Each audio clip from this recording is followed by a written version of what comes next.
Hello and welcome to the workshop Inclusion in PE. I hope you're enjoying the conference so far. My name is Carly Ridgewell and I'm the Children's Disability Lead for SASP. We're going to cover some broader topics of inclusion, but given my role is in disability, some of the examples I will give will be disability related, but hopefully the kind of themes and the strategies that we talk about can be applied in all lessons for all children. So hopefully there's some little kind of nuggets and some bits of information that you can take away and apply to your classroom, regardless of the children that you're currently working with. So just before we get started, we'll just take a look at the aims of the workshop. So the aims of this workshop, we're going to look at what does inclusion look like? So what are we trying to achieve when we think about engaging and challenging all children within our PE lessons? We're then going to look at the practical ways in which we can cater for all within PE, specifically looking at the sports and activities themselves and how we can change and adapt them to be appropriate for all needs of the group. We're then going to look at some other barriers that children may face, which aren't necessarily the activities themselves, but other challenges. So we're going to touch on that briefly, and also let you know of where you can find more information on those types of strategies. And then lastly, we're going to look at the resources and further training available to you. So today's workshop will be a whistle-stop tour in some respects. So we wanted to give you the opportunity to go away and have a look at additional resources and further training, should there be anything that you find particularly useful today and you want to kind of go away and explore in a little bit more detail.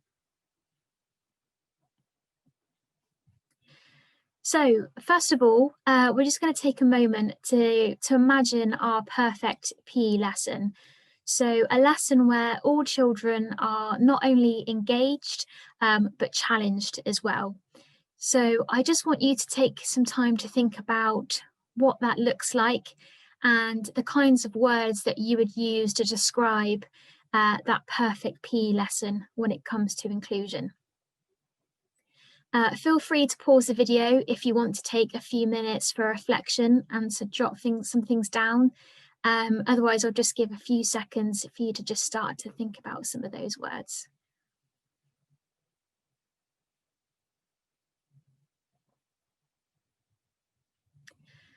Okay, so when we think about inclusion in PE, I'm sure a number of words have kind of popped into your mind, some of which may be the ones that you can see in this image here. I think there'll definitely be some common themes. If we were to do this in a classroom, then words such as teamwork, participation, differentiation, together, learning, belonging, would be words that were a theme between us. But as you can see from this image, there are absolutely lots and lots of words that we can kind of relate to and think about when we think inclusion.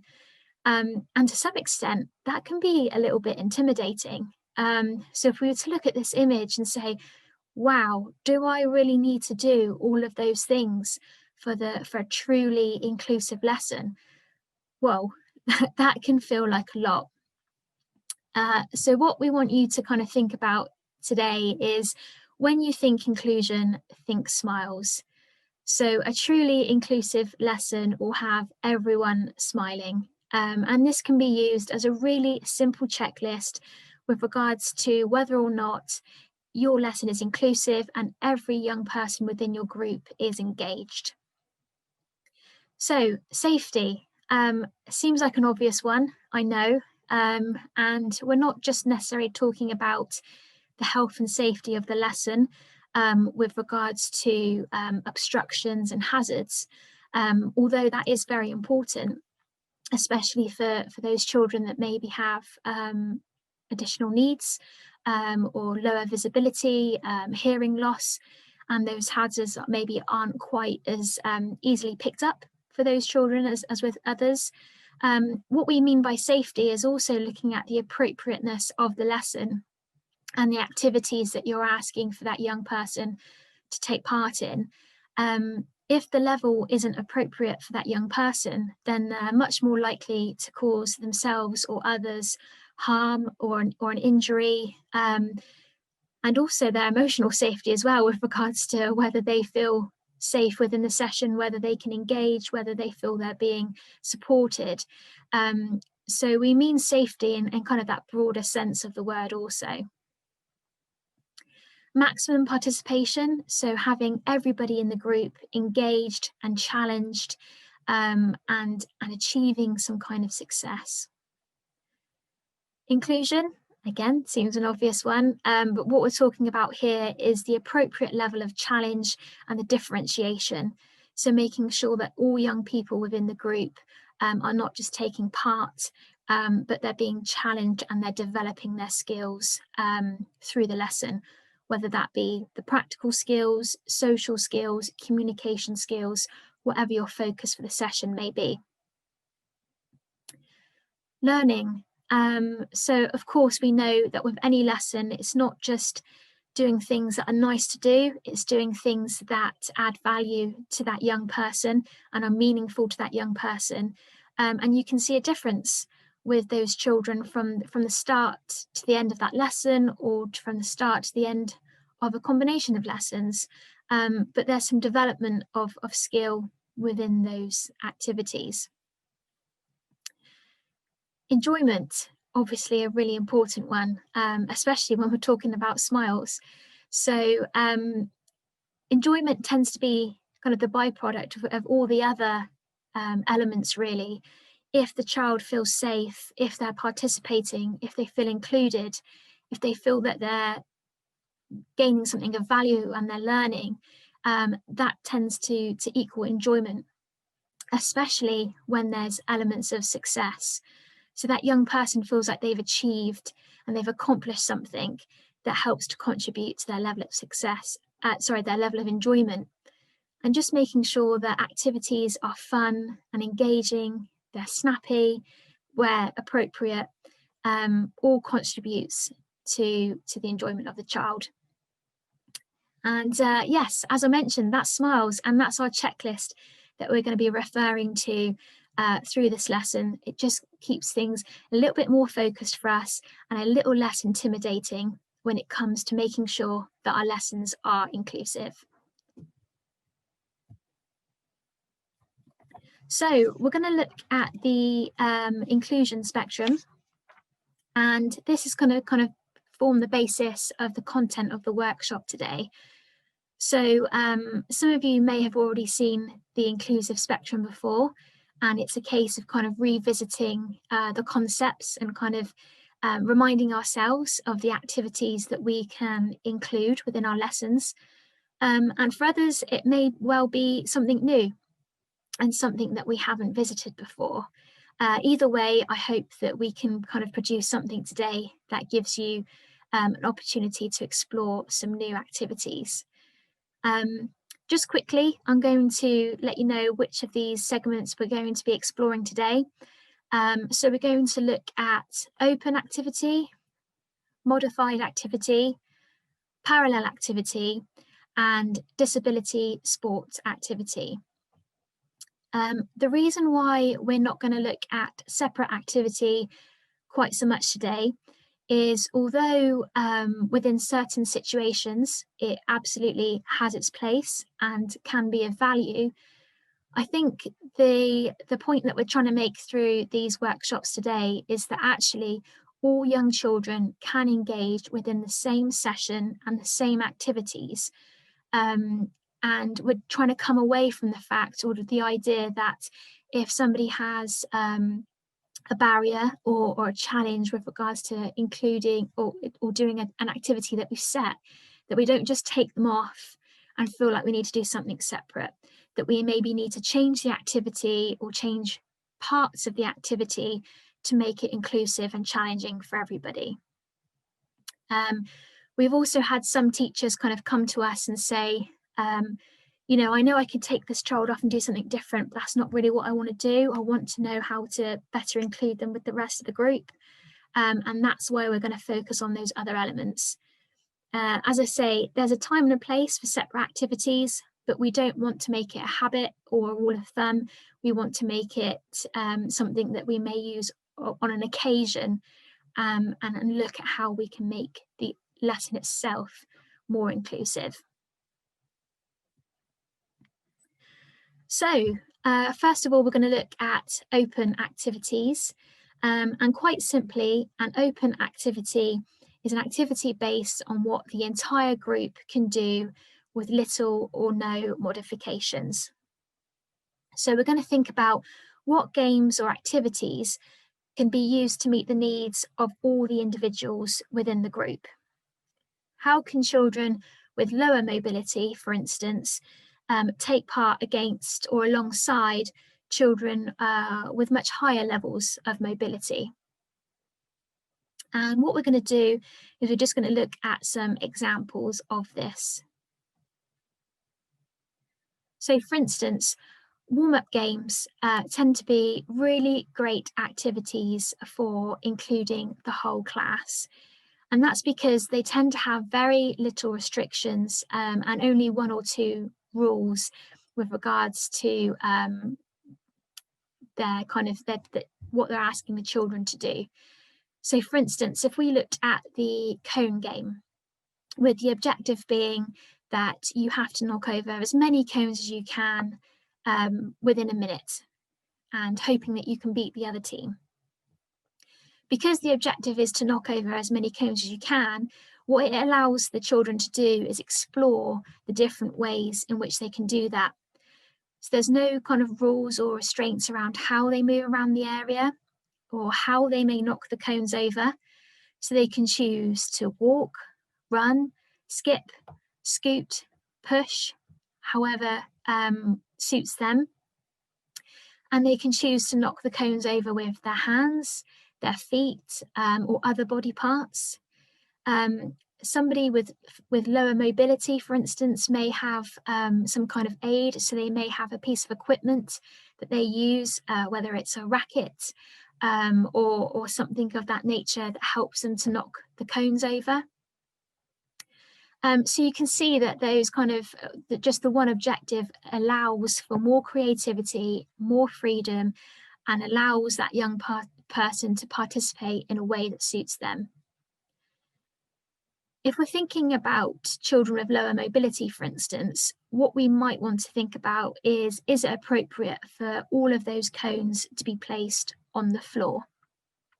Especially if that young person struggles with maybe reaching down to lower levels. So we've already mentioned that we could particularly give those children pieces of equipment, such as a racket, to better kind of extend their reach. Or we could elevate some of those cones.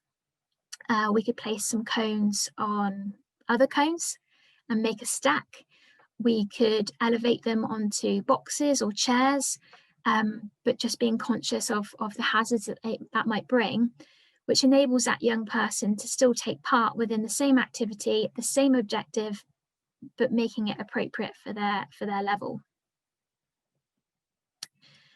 Free play games are also a really great way of allowing the child to explore ways that suit them. So free play games with a theme, for instance, so we could look at exploring ways of moving across the sports hall, across a playground, across a given area, and they can do that in ways that suit them. So again, if they have lower mobility, they may walk, as opposed to another child who may run. If their lower mobility means that they use a wheelchair, they may choose to scoot or push through a space. And again, it just allows for creativity and for that child to be more individual. Collecting or organising games are really good in a similar idea that we've spoke about the cones, for instance. And continuous games, where everyone participates together. So games where the whole group look to have the same objective. So we could look at the cone games, knocking over cones, collecting cones, for instance. It takes away the individual differences or the emphasis on individual differences and abilities. So if a whole team are looking to complete a task to knock down the cones faster than another team, it's not emphasized whether one child knocked over one cone or 10, but have contributed to the overall team achievement.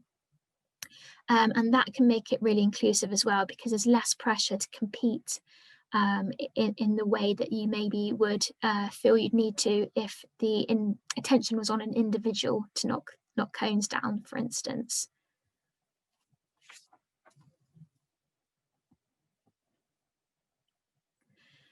Okay, so we're going to look at some parallel activities.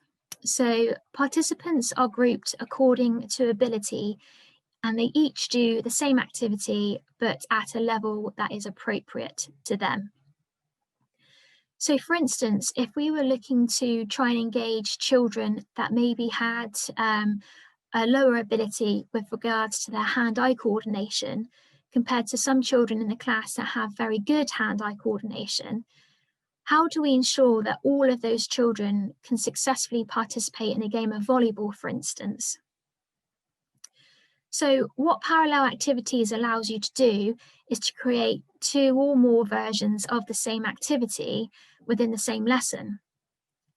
So for instance, you may group those children that have maybe lower abilities with regards to their hand-eye coordination in an activity that encourages them to play a seated game of the version as opposed to a standing game. It may well be that their game initially doesn't have a net. There may be no net, or the net may be replaced with a line of cones, for instance. And the volleyball itself may be replaced with something much larger and much lighter, like a beach ball or a balloon. And that allows the child to have much more reaction time when it comes to striking and returning the object, either to a partner or into a space, or to an opposition if they're playing a game. The next game may have children engaging with, again, a seated or a standing version of the game, but this time a net has been incorporated.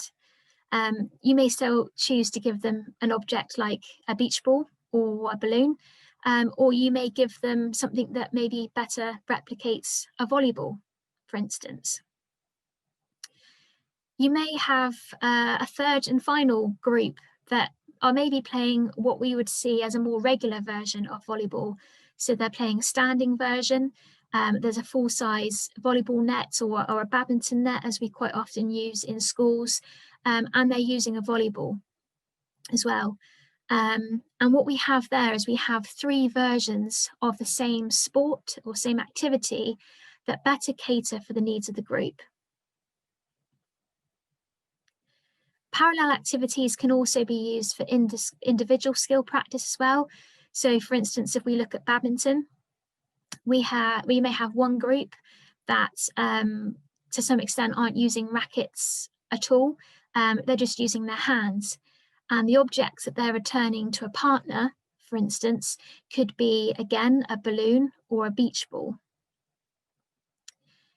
The next group may well introduce a racket, but it might be something that's maybe much larger than a badminton racket. So a tennis racket or a short tennis racket has a larger surface area, and we still may use an object that's much larger than a shuttlecock to return. So it could be a balloon, or it could be a sponge ball, or something to that effect. And then lastly, again, you may have a group that use more regular equipment when it comes to badminton. So they may use a badminton racket and a shuttlecock.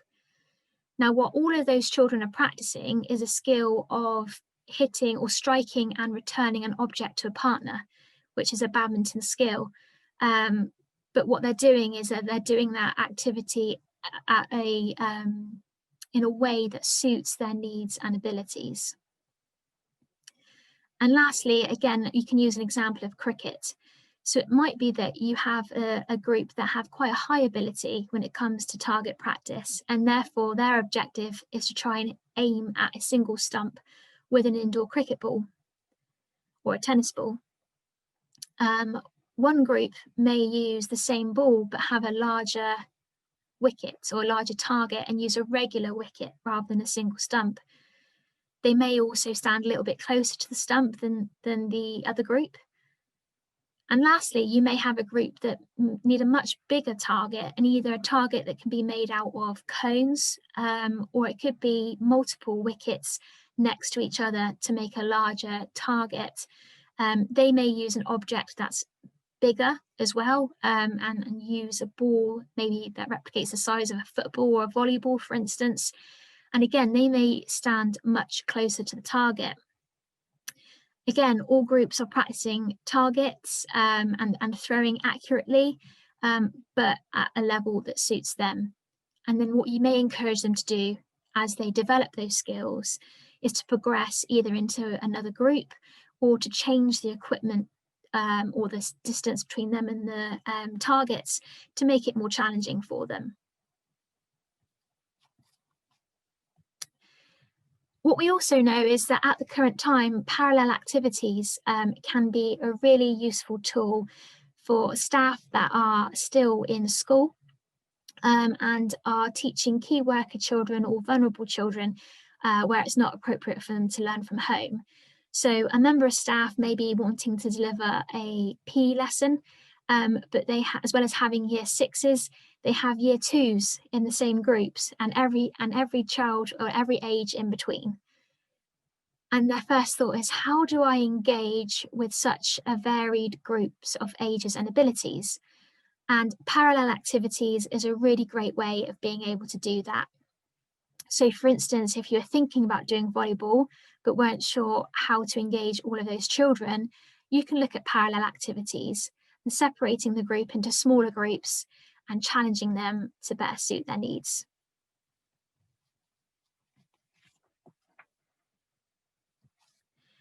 So we're going to look at modified activities now, and this is where everyone does the same activity, but with modifications to challenge and support all abilities and individuals.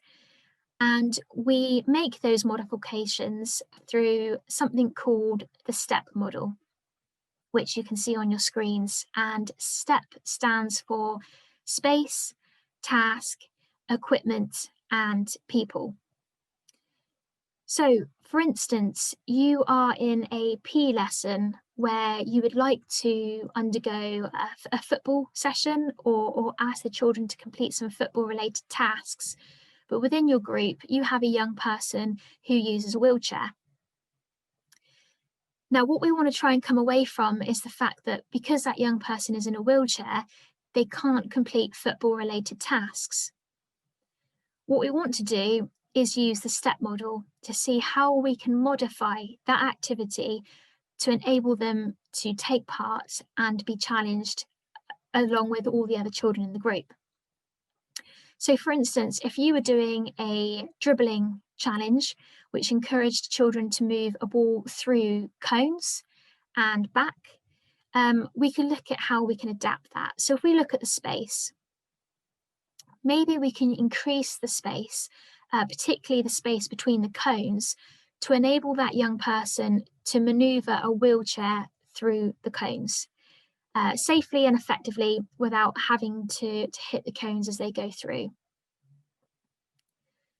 We may look at the task itself. So in football, we know that it encourages you to move that football through the cones using your feet.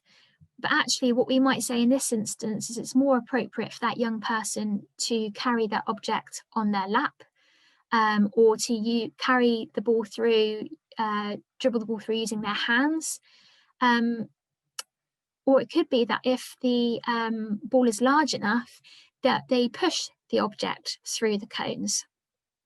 So I don't know if you have something that replicates a football wheelchair ball in school, but maybe a large beach ball or something to that effect, where that young person could push rather than dribble the object through the cones.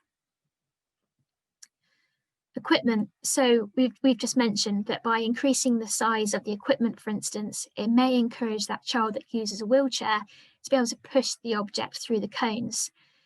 We also may decide that actually using a smaller object would be useful, so that it can balance a smaller object on their lap, such as a tennis ball.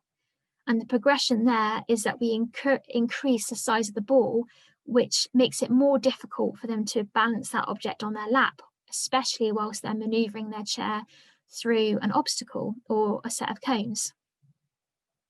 It might be that they use something that's more appropriate for them to bounce, like a basketball. And lastly, we may look at people.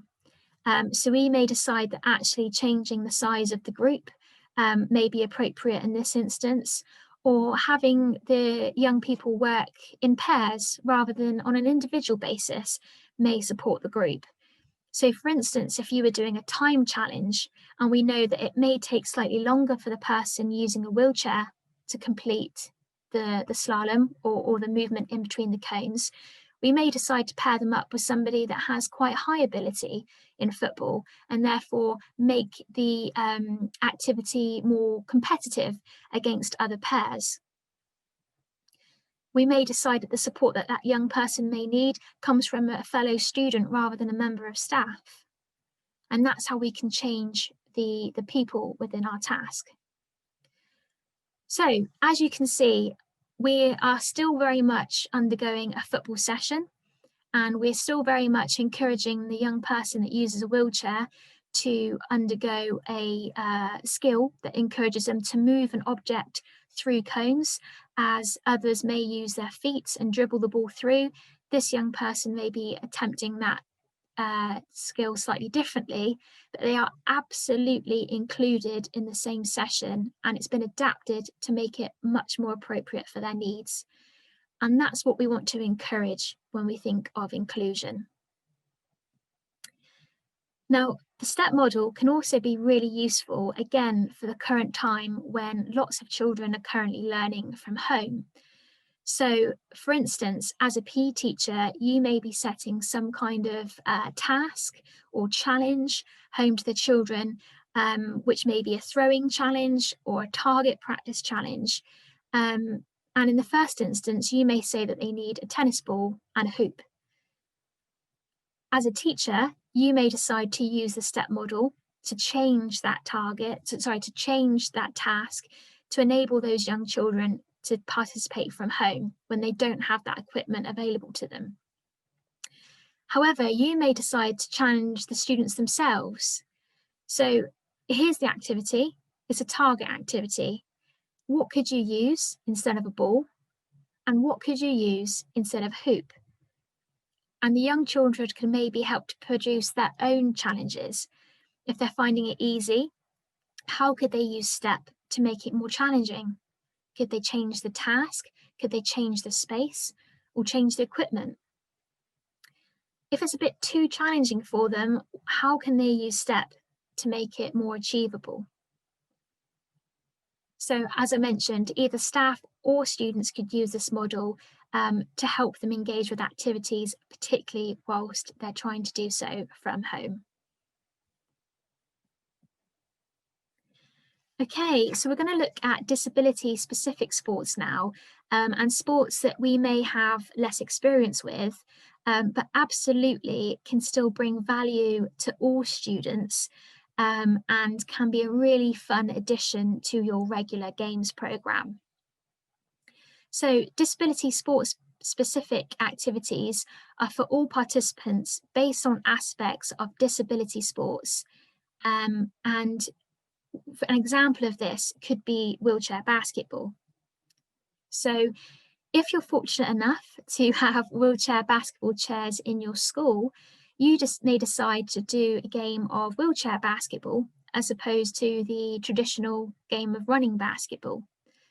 And for some children with higher abilities and those that may be particularly good at running basketball, wheelchair basketball adds a new element to them. So now not only do they have to coordinate a wheelchair, but they also have to coordinate how to bounce and dribble a ball whilst playing against opponents. And that can actually challenge a lot of the high achieving students within your group. Similarly, if you have a child in the session that uses a wheelchair on a regular basis, it enables them to play an activity where they feel more comfortable. And it's not necessarily for them that those changes need to be made. It also allows other children in the group to appreciate what it can be like for that individual playing sports using a wheelchair. Now we know that actually using a wheelchair in some sports and activities won't be appropriate for all children. And for some with learning difficulties or difficulties with coordination or mobility, putting them in a wheelchair to play an activity could actually be a real detriment to their participation. So we may want to think about a combination of wheelchair and running basketball within the same activity. You could have children playing the same game, some running, some in chairs, and they're allowed in certain zones, but they work together. Or you could use the parallel activities concept and have two single games kind of running side by side, one seated or one using wheelchairs and one running. We've already spoken about how volleyball can be adapted to meet the needs of all individuals. But sitting volleyball in its own right is a disability sport. And similarly to wheelchair basketball, it can add a new element to the game for those that are high achieving students within your group. So where they're used to being able to run and move in a way that suits them, having an extra restriction where they have to be seated throughout the game can be a real challenge for them and develop their skills, not just skills around how they can in different ways, but their communication skills as well. But similar to the point of wheelchair basketball, depending on the needs of that individual, asking them to sit for a game of volleyball could actually be more of a challenge than asking them to stand. So thinking about that is something that would be important. Or if we're asking all children to sit, maybe we change the equipment for some children. So some children would use a volleyball, others would use a beach ball or a balloon, for instance. And lastly, we have bocce. So as you can see from the photo, it's a little bit like bowls, where we have a red team and a blue team competing to see who can land closest to the white jack. It's a great inclusive sport, a disability specific sport, but it encourages the children to explore different ways of sending an object. So they can roll or throw or use a ramp to release an object. It encourages teamwork. And in some cases, if you can see from the photo, there's a little bit of maths going on there because he has to measure the distance, especially when it's a very close game, as to who's closest to the jack. So a really nice activity that is enjoyed by many, many students and would be a great addition to your regular games programme. So we've spoken a lot about the different ways in which we can structure sessions and adapt activities and sports to make them fully inclusive and engage all young people. And hopefully you can take away some of those examples and use them in your lessons of ways of engaging all of our young people. But what I would say is never underestimate the value of the child's voice. We don't always need to know all the answers when it comes to including every child in every lesson all of the time. Even children with the same condition or disabilities can have very different needs. So absolutely engage with and ask those young people who maybe have struggled in the past to engage with some of the sessions, or maybe have less than a positive experience when it comes to PE and sport, around how you can engage them and what support we can provide. It also helps to give the children some responsibility to their learning as well. So if we think back about the football example, it could have been really easy for the child as well as the adult to assume that they can't participate in a football-based activity. But what we know is that they absolutely can if we modify the activity and still take the concept of what we're asking them to do. So by asking the child, I would like you to complete this task, but how are we going to do it? Gives them some responsibility and some input, and hopefully they'll be much more likely to want to give it a go. Some of the questions that you can ask the young people as to how they may engage with the activity or a particular station within your activity is, how do you think you could do this? What do you think you need to be able to do this?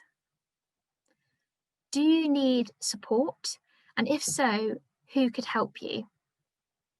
And I think it's important to note, just on that last point there, that not all children, if we talk about children with disabilities, for instance, want or need to be supported all of the time. What they may need is for the activity to be adapted to be more appropriate for them.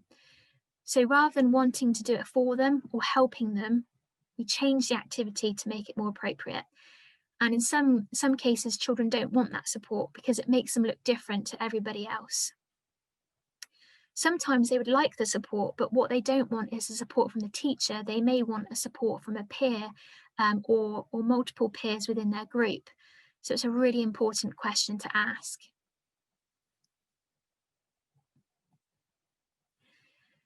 And let's just take a moment to remember to smile.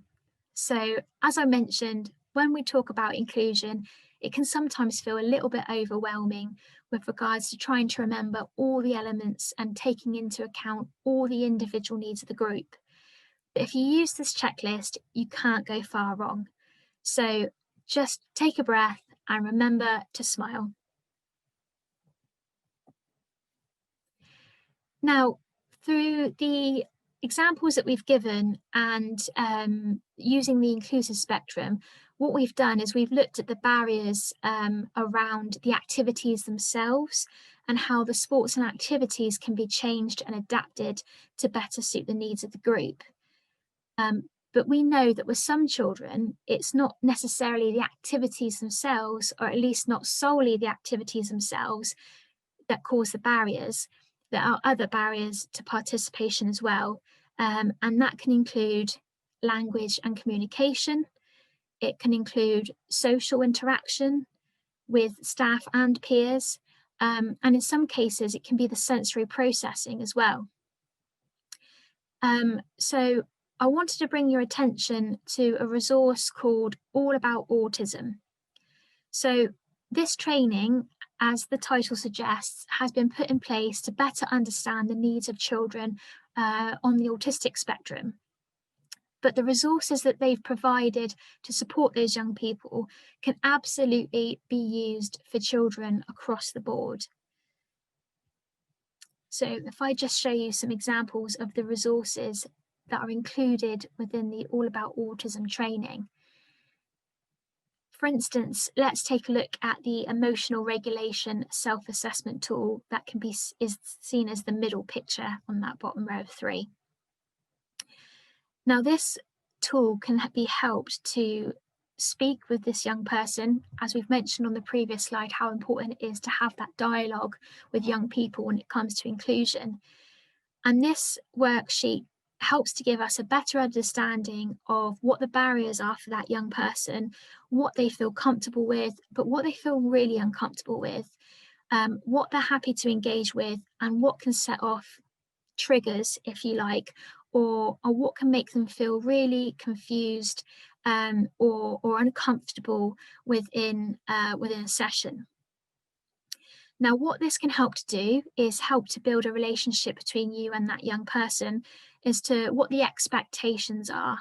So what are the things that we absolutely encourage them to do, and what are the things that we may need to be mindful of as a particular trigger or barrier. And also helps them to identify how they feel when this occurs. So for instance, if one of these barriers was to occur and the result of that was for that young child to be disruptive or abusive or to lash out, what it helps us to recognize is that we're not just looking at the behavior of that child and thinking that there's some kind of acting out going on.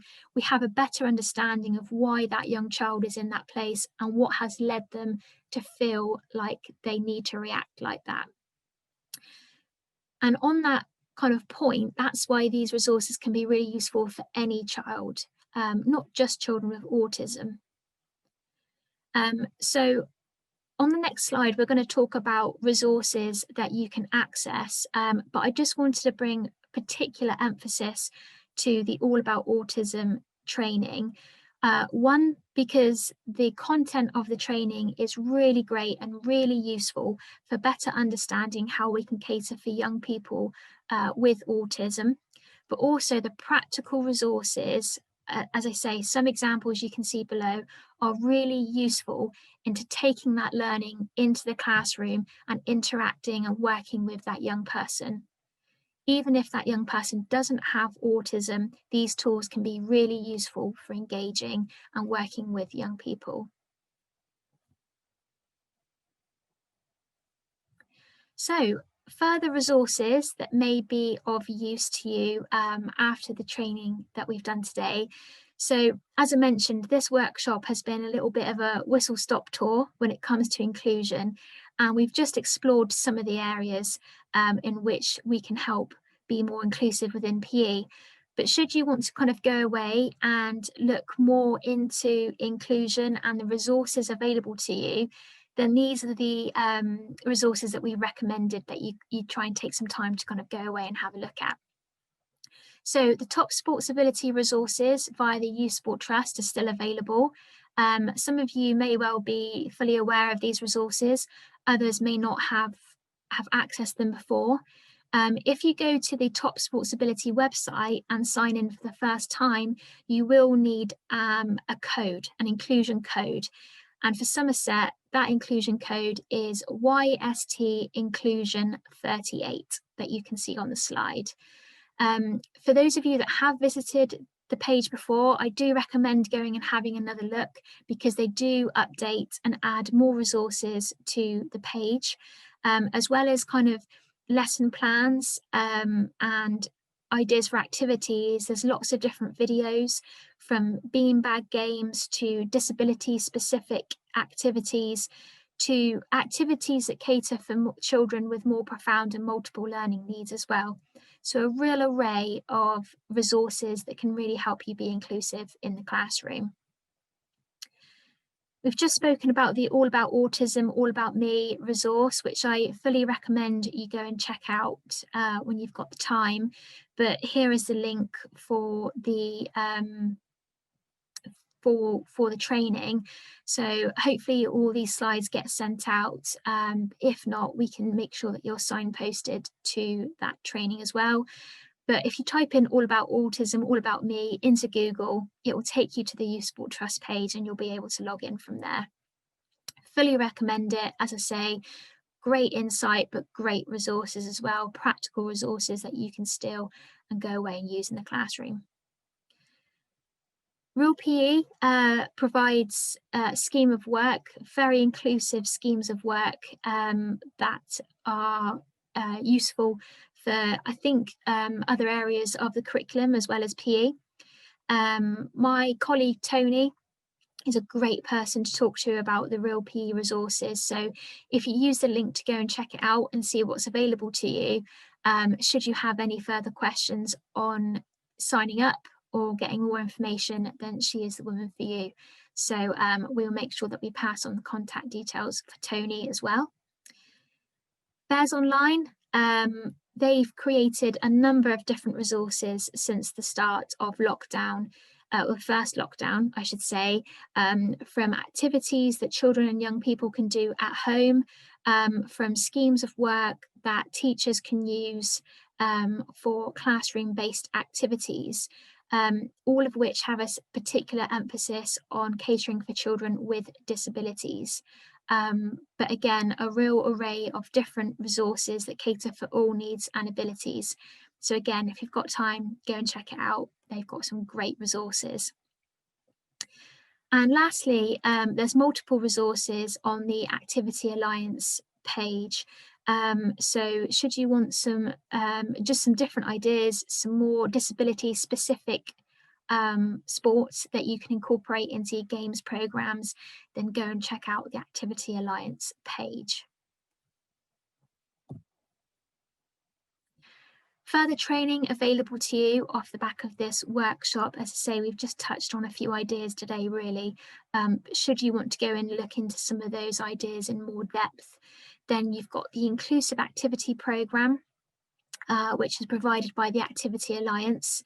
They very much base their training around the inclusion spectrum. So look at the open, parallel, separate, and modified activities that we've touched upon today. So should you want to look at that in more detail and get more ideas and resources based on those kind of concepts, then go and check that out. You've got the Sainsbury's Inclusive PE training as well, which is appropriate for staff, teaching assistants within school.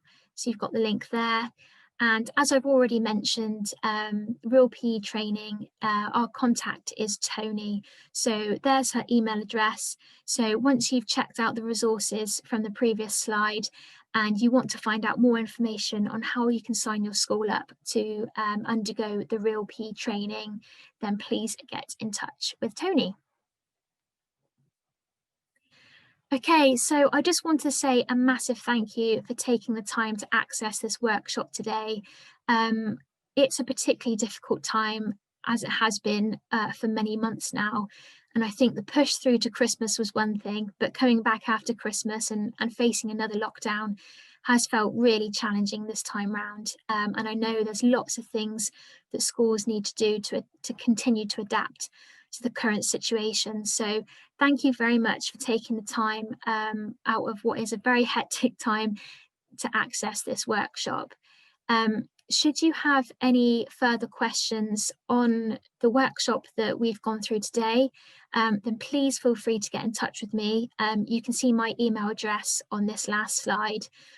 Or if there are any particular scenarios or children or groups of children that, had this been a face-to-face workshop, you maybe would have asked some questions about or asked for some examples and maybe haven't had the chance to do so today, then please take my email address and drop me a message. And if there's any way in which I can help or support for inclusion within PE, then I absolutely will. But thank you again for attending the training and look after yourselves. Thank you very much.